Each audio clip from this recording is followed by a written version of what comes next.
Buenas, vamos a hablar hoy de la tercera semana del desarrollo. Esta tercera semana va desde el día 15 al día 21.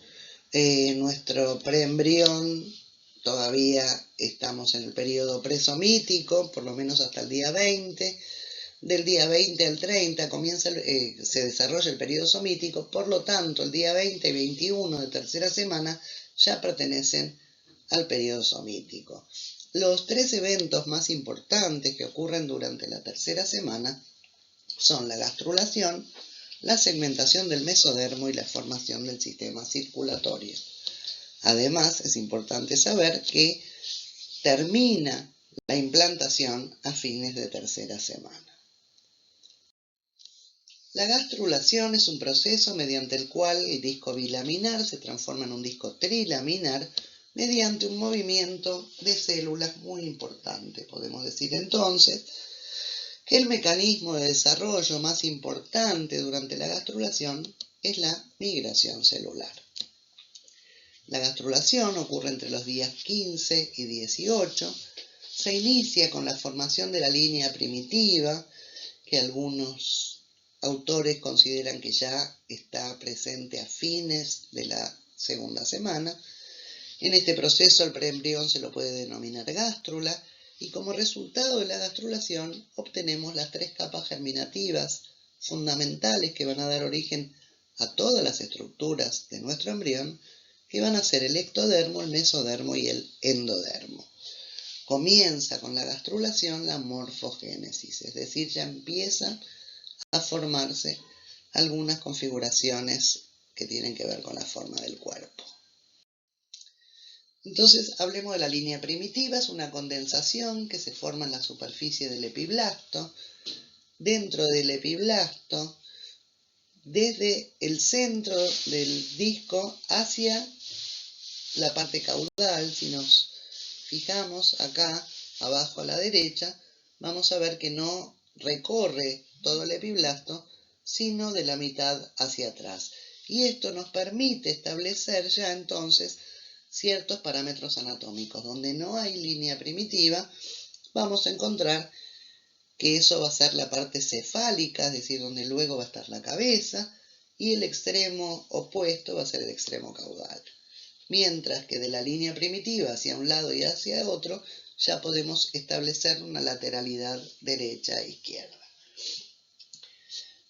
Durante la gastrulación dijimos entonces que va a haber grandes movimientos celulares, y no son individuales, sino que son grupos de células que van a moverse, y los 5 tipos de movimientos posibles que puede haber o que va a haber durante la gastrulación son los siguientes. La convergencia, donde las células se dirigen desde la periferia hacia el centro, es decir, en este caso al principio hacia la línea primitiva. La invaginación, donde las células se dirigen hacia la profundidad, desde la línea primitiva que estaba en el epiblasto hacia la profundidad, como se ve en la imagen que está arriba a la derecha. La divergencia, donde las células migran desde el centro hacia la periferia. Elongación es un movimiento en un solo plano, donde las células van hacia adelante y hacia atrás, al extremo cefálico y caudal. Y la epibolia, que es un desplazamiento ordenado de células del epiblasto, que en general lo que va a ocurrir para tapar los agujeros, entre comillas, que dejaron las células que fueron cambiando de posición. Por delante de la línea primitiva y sin contacto con ella, se va a formar una pequeña depresión llamada fosita primitiva, rodeada por un grupo de células que generan lo que llamamos el nódulo de Hensen. Entonces, vamos a ver los movimientos celulares para formar las distintas capas germinativas. En un comienzo, lo primero que se va a formar es el endodermo. Los movimientos que se van a realizar son convergencia desde el epiblasto hacia la línea primitiva, invaginación por la línea primitiva. Estas células van a llegar a donde está el hipoblasto y van a elongar y reemplazar al hipoblasto. De esta manera entonces ahora tenemos por debajo del epiblasto una capa denominada endodermo. En segunda y tercera instancia se van a formar la notocorda y el mesodermo intraembrionario. Yo siempre explico primero la notocorda para que se entienda un poco después por qué se forma el mesodermo, pero se forman las dos cosas al mismo tiempo. Para la formación de la notocorda, los movimientos de convergencia e invaginación ocurren por la fosita primitiva, no por la línea primitiva, es decir, que va a haber células cercanas a la fosita primitiva que convergen, se acercan a la fosita, invaginan, es decir, van hacia abajo, y antes de llegar al endodermo que ya se había formado, elongan hacia adelante, hacia el extremo cefálico. Acá hay que explicar una cosa, y es que cuando se forma el endodermo, va a quedar un sector pegado, unido al epiblasto, donde no se va a poder meter la notocorda. O sea que la notocorda termina en ese lugar donde se encuentra que están pegados el endodermo y el epiblasto, y esa zona unida se llama membrana bucofaringea. Así como existe la membrana bucofaringea, bastante cerca del extremo cefálico, en el extremo opuesto va a haber otro lugar donde permanezcan unidas las células, que va a ser la membrana cloacal. Estas dos estructuras son muy importantes, luego hablaremos de ellas en cuarta semana. Entonces se formó la notocorda. Al mismo tiempo se va a formar el mesodermo intraembrionario. También los movimientos van a ser convergencia desde el epiblasto hacia la línea primitiva, invaginación, es decir, bajan las células por la línea primitiva hacia ese espacio que quedó entre el endodermo, o sea, van a estar más arriba del endodermo, y ahí, cuando quieran ir hacia adelante, se van a chocar con la cola de la notocorda, entonces no van a poder ir para adelante, de manera que las células van a hacer divergencia, van a ir para los costados, y una vez que están en los costados, ahí sí van a hacer elongación hacia adelante y hacia atrás. Una vez que llegan al extremo cefálico del embrión y pasan por los costados de la membrana bucofaríngea, vuelven a hacer convergencia para unirse en el extremo cefálico de la parte que venía por la derecha y la parte que venía por la izquierda. Después por ahí pueden mirar en el libro y algunos dibujitos. Una vez que se formaron entonces el endodermo, la notocorda, el mesodermo intraembrionario, el ectodermo se va a formar por reemplazo del epiblasto mediante epibolia, es decir, estos movimientos celulares de la célula del epiblasto que van a reemplazar a las células o a los espacios donde se habían trasladado las células que formaron las estructuras anteriores. Bueno, acá hay un esquema donde nos va a mostrar que de las tres capas que se formaron, la que está en rojo, que parece medio violeta, es el ectodermo, la del medio en amarillo, el mesodermo, y la de abajo en verde, el endodermo. Ojo que a la izquierda dice ectodermo en verde, no, es endodermo en verde. De estas tres capas se van a originar todos los tejidos, aparatos, órganos, sistemas de este cuerpo humano.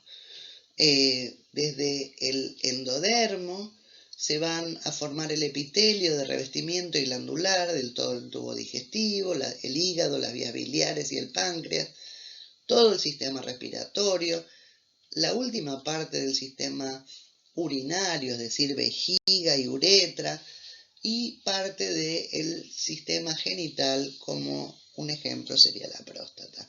Glándulas endocrinas, como tiroides y paratiroides, el timo también se va a formar, y aparte, en algún momento van a migrar células que van a ser de las líneas germinales de ovocitos y espermatozoides, es decir, las ovogonias y las espermatogonias. Esto todavía no lo tienen que aprender, no quiero que lo sepan de memoria, de a poquito van a ir entendiendo, pero lo que es importantísimo del endodermo es que solo da tejido epitelial. Con respecto al mesodermo, que está en amarillo, va a brindarnos estructuras del esqueleto, es decir, los huesos, las articulaciones, los ligamentos, la estructura muscular, todo lo que sea tejido conectivo, sangre y otros conectivos especializados, todo el sistema cardiovascular, renal y parte del sistema genital. Y el ectodermo, que lo vemos arriba en rojo, que parece medio rosado, nos va a dar el sistema nervioso central y periférico, la epidermis con sus derivados, algunas glándulas exócrinas y endócrinas, como las glándulas mamarias, exócrinas y la hipófisis endócrinas. Entonces, a grandes rasgos, tejido epitelial, el endodermo solo da tejido epitelial de revestimiento y glandular. El mesodermo va a dar tejido conectivo y los tejidos conectivos especializados y músculo, pero también puede dar epitelio, por ejemplo, todo el sistema circulatorio es mesodérmico, por lo tanto, también el endotelio va a ser de origen mesodérmico. Y el ectodermo, tejido nervioso, el tejido epitelial de revestimiento, es decir, la epidermis, y glándulas endócrinas y exócrinas. Esto a grandes rasgos. No lo tienen que saber de memoria, lo tienen que poder razonar de acá en más. Con respecto a la segmentación del mesodermo, una vez que se formó el mesodermo, vamos a encontrar que este se ubica en la capa intermedia, por encima tiene al ectodermo y por debajo al endodermo, y podemos decir que tenemos un orificio o un espacio donde no hay mesodermo, que corresponde a la membrana bucofaringea, y otro orificio correspondiente a la membrana cloacal. En el centro y en verde, esto es la notocorda, por delante de la notocorda la lámina precordal. Podemos dividir a nuestro mesodermo en tres sectores: un sector cefálico, un sector medio y un sector caudal.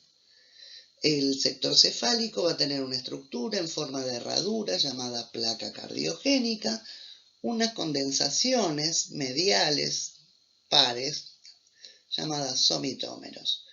En la parte media, a los costados de la notocorda, unas estructuras en forma de pirámide, también pares derecha e izquierda, que se van a formar de a 3 pares por día y que son las somitas.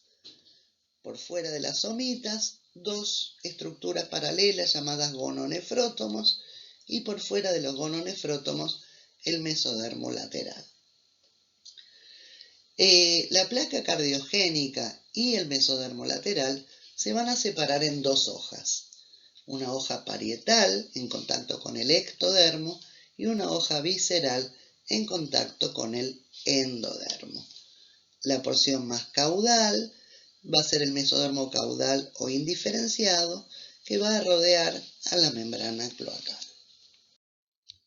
Esta mismo tiene que ver con lo que les decía recién, pero con un dibujito que tiene cierta perspectiva. Esto es la placa cardiogénica, cefálica, separada en dos hojas, y en estas dos hojas, en la hoja visceral, es decir, en la que contacta con el endodermo, se van a formar unos tubos que se llaman tubos cardíacos primitivos. Más hacia abajo vamos a encontrar a la notocorda, las somitas, los gononefrótomos y las dos hojas del mesodermo lateral separadas. La diferencia entre la separación de las hojas de la placa cardiogénica y del mesodermo lateral es que en la placa cardiogénica se separa en dos hojas, pero los bordes permanecen unidos. Se ve ahí arriba. Los bordes están unidos y dejan una cavidad que se llama celoma pericárdico. Mientras que las dos hojas del mesodermo lateral se separan completamente, dejando un celoma que en la parte más cercana a la parte cefálica se llama celoma pleural y en la parte más caudal se llama celoma peritoneal. Si hacemos un corte transversal y lo mostramos, vamos a ver que el de arriba corresponde al sector donde está la placa cardiogénica. Vamos a encontrar entonces arriba la cavidad amniótica, abajo el saco vitelino, el ectodermo, el endodermo y en rojo el mesodermo, donde encontramos la notocorda, los somitómeros y a los costados la placa cardiogénica separada en sus dos hojas, parietal y visceral, con los tubos cardíacos primitivos, que son dos, uno derecho y otro izquierdo. Mientras que si hacemos lo mismo a la altura de las somitas, lo que vamos a encontrar también es en el centro la notocorda, a los costados las somitas, los gononefrótomos y las dos hojas del mesodermo lateral separadas entre sí dejando el celoma interno. Estas dos hojas se van a fusionar con el mesodermo extraembrionario, esto solamente durante la tercera semana. Es decir, la hoja parietal del mesodermo lateral se va a unir al mesodermo extraembrionario, hoja somática que cubría a la cavidad amniótica, y la hoja visceral se va a unir al mesodermo extraembrionario, hoja esplácnica que cubre al saco vitelino.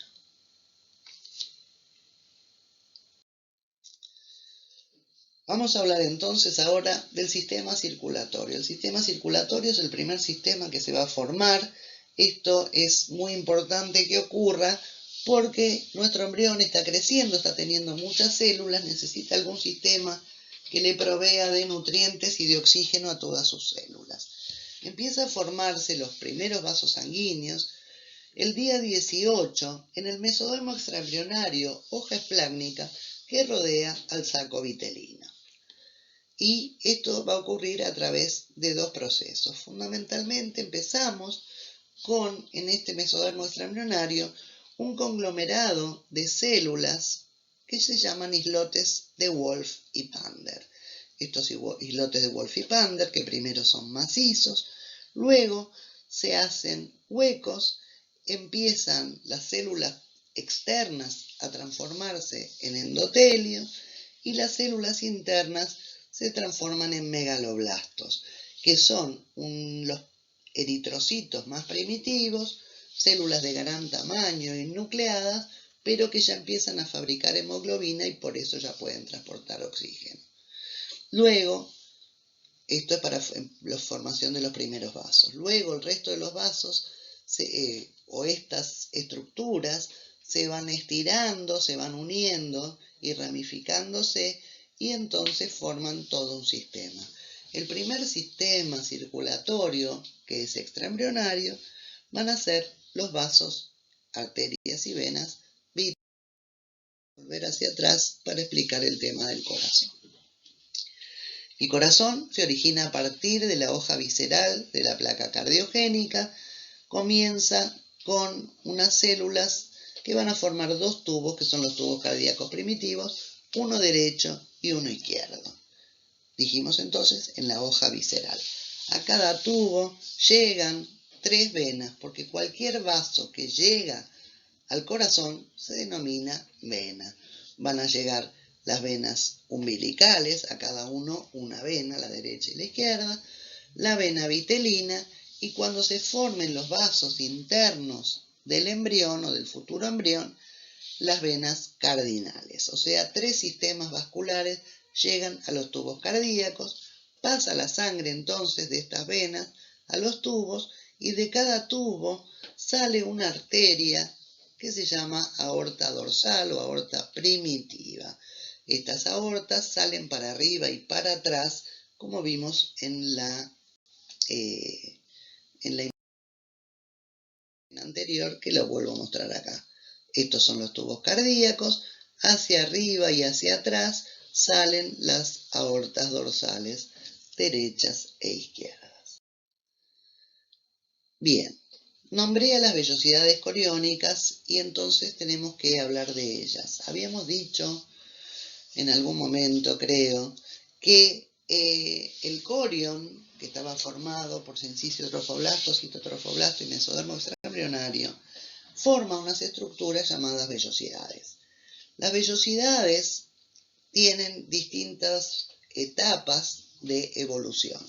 Existen las vellosidades primarias, que tienen solo citotrofoblasto en el centro, rodeado por sincicio, comienzan a ramificarse al final de la segunda semana. Luego, las vellosidades secundarias, en las cuales dentro del citotrofoblasto, cuando aparece el mesodermo extraembrionario, hoja somática, se mete dentro de estas vellosidades. Entonces, antes teníamos citotrofoblasto en el centro y sincicio afuera. Ahora tenemos las tres capas del corión. Mesodermo extraembrionario, adentro, citotrofoblasto en el medio y sincicio afuera. Las vellosidades son unas estructuras alargadas con forma de dedos. Finalmente, y en tercera semana, cuando aparecen los vasos dentro de las vellosidades, llegamos a la formación de las vellosidades coriónicas definitivas o terciarias, que van a ser las que contacten, no directamente, pero con las lagunas maternas y que intercambien sangre, o intercambien, mejor dicho, no sangre, que intercambien nutrientes, oxígeno, desechos con la sangre materna. Por lo tanto, va a ser el sistema que se lleve las de ganar en la nutrición de nuestro embrión. Es decir, que a partir de tercera semana, cuando se forman las vellosidades terciarias y los vasos sanguíneos, y de ahí en más, va a ser a través de estas vellosidades y las lagunas maternas que se intercambien nutrientes, oxígeno, desechos, etc., con la madre, y que esto permita el crecimiento de nuestro embrión. Decimos que en tercera semana la nutrición es muco-histo-hematotrófica. Muco-histo al principio y hematotrófica cuando ya se establece este intercambio. Acá además tenemos que decir que termina la implantación cuando desde unas vellosidades, existen vellosidades libres que están en comunicación con las lagunas maternas y hay otras vellosidades que llegan más allá del sincicio trofoblasto y estas se llaman vellosidades de anclaje. Entonces, una vez que se forman las vellosidades de anclaje y el citotrofoblasto llega por fuera del sincicio, van a ir proliferando células del citotrofoblasto y rodeando al sincicio, formando lo que se llama la coraza citotrofoblástica. Esta coraza limita la expansión del sincicio trofoblasto y por fuera de esta coraza se va a formar una capa de fibrina llamada membrana adenita-Busch. Esto marca el final de la implantación y el final de la explicación de tercera semana.